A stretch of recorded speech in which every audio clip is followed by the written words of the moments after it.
You are watching the press preview, a first look at what's on the front pages as they arrive. It's time to see what's making the headlines with the editor of The Courier in Dundee, David Clegg, and the political commentator, Salma Shah. So let's see what's on some of those front pages for you now. The Metro reports that according to the Bank of England, inflation is likely to exceed 10% later this year as the cost of living crisis bites. The Telegraph points out that we could see the highest inflation for 40 years. And as you might expect, that's also the big story for the Financial Times. And also The Guardian. The Eye says that the average hit to families will be around £1,200, but there's no help in sight until the next budget. All of which, says the Mail, amounts to a record squeeze on families. While the Times says there's growing pressure from the Cabinet for the Chancellor to cut taxes to stave off recession. But the Express says recession is already on its way. David's paper, The Courier, has spoken to a woman who's housing two Ukrainian sisters who are refugees and who've been forced to evade people trafficking gangs even after they arrived in Scotland. And in a follow-up to last night, The Sun reports that the Three Lions football anthem has been saved for the nation after the FA backtracked on plans to ditch it. And a reminder that by scanning the QR code you'll see on screen during the programme, you can check out the front pages of tomorrow's newspapers while you watch us. And we are joined tonight by David Clegg and Salma Shah. Welcome to both of you. Let's have a look at the Telegraph front page. And as we said there, running through the front pages, we're taking a look at this gloomy prediction of a recession, not technically in recession because we haven't had two negative quarters, but Governor of the Bank of England is not positive about the future, shall we say. David, take us into this. Yes, you're going through the start of the front pages there, and it was almost like a horror movie where there was one scare after another. It really is a fairly grim picture.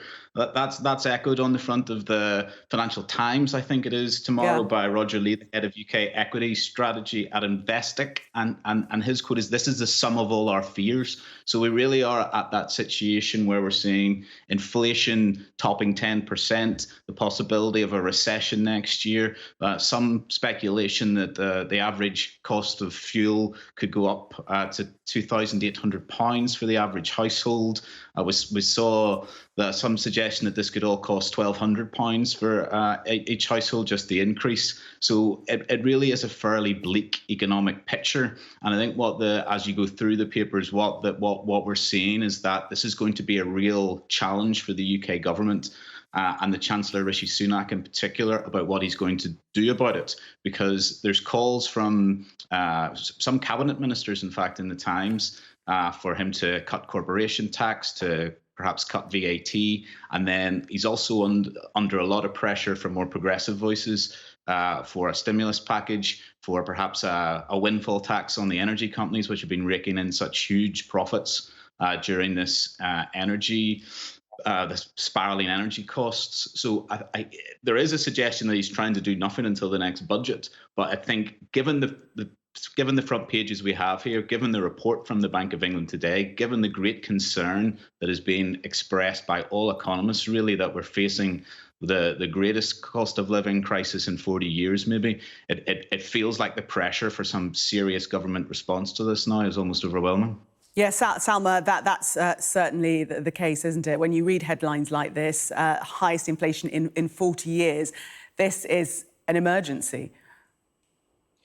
Yes, and certainly I think that the Treasury is going to be under the microscope in a way that it has amazingly thus far avoided, because actually coming out of the pandemic, where the Treasury has been incredibly generous, they are now going to have to recalibrate, I think, some of their assumptions about what they were going to do with spending. And I think the front page of the Telegraph sort of alludes to this, because there's some sentiments and quotes in there that say that, the Prime Minister is going to put a bit of pressure on the Chancellor to attempt to do something before the next budget comes out.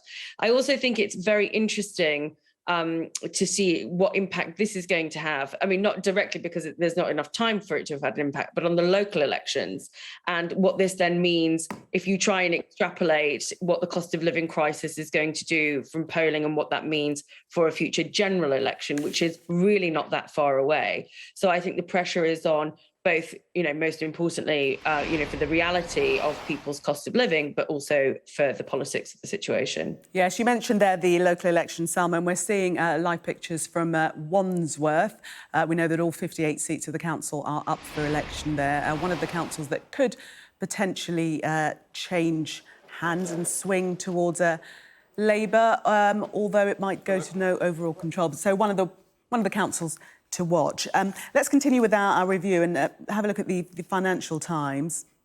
What everybody will be thinking is how is this going to affect me? And the Financial Times is talking about household pain, and it really is going to be pain. Those with mortgages, everyone is going to hurt, aren't they, David?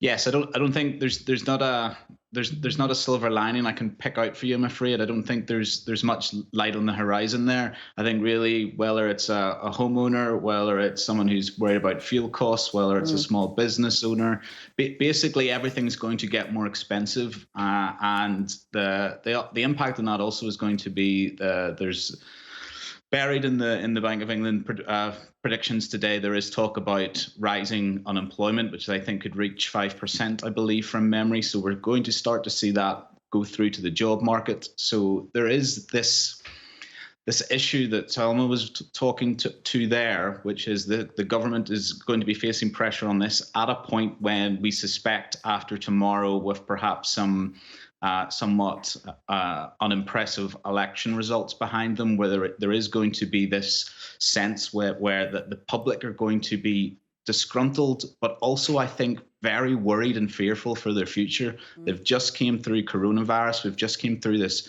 national emergency, this global emergency, and we're now facing what looks like a really, really difficult, indeed, possibly once in a lifetime economic crisis as well. So it's all stacking up, and the main takeaway from me would be I'm glad I'm not the Chancellor of the Exchequer. Yes, no, it is extremely depressing. And the bank saying, as you were alluding to, that the energy price crunch will leave a lasting scar, pushing up unemployment and weak negative growth throughout 2023.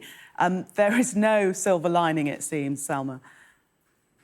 No, and what's interesting about the FT piece is that they're also referencing the fact that 3 people on the MPC, which is the Monetary Policy Committee that decide where interest rates go, actually wanted to put it up a little bit more. Yeah, so 0.5%, yeah.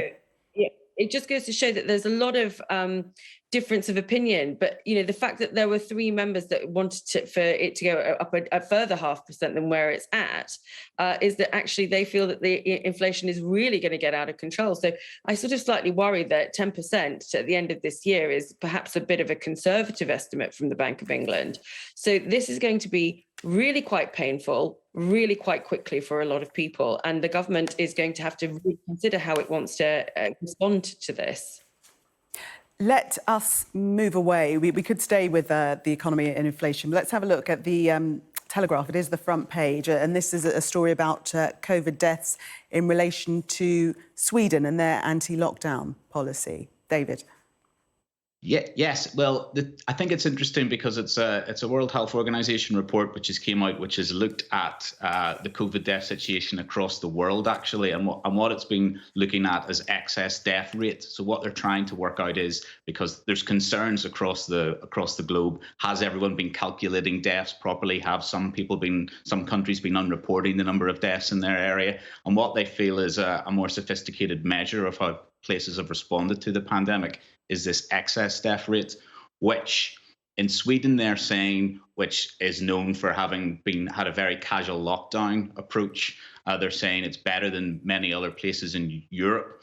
I think that's probably a line on that report, an editorial line on that report, which reflects the Telegraph's distaste for lockdown more than anything else. Because if you go further into the report, you'll find that one of the lowest excess death rates in the world was Australia, which actually imposed very stringent lockdowns.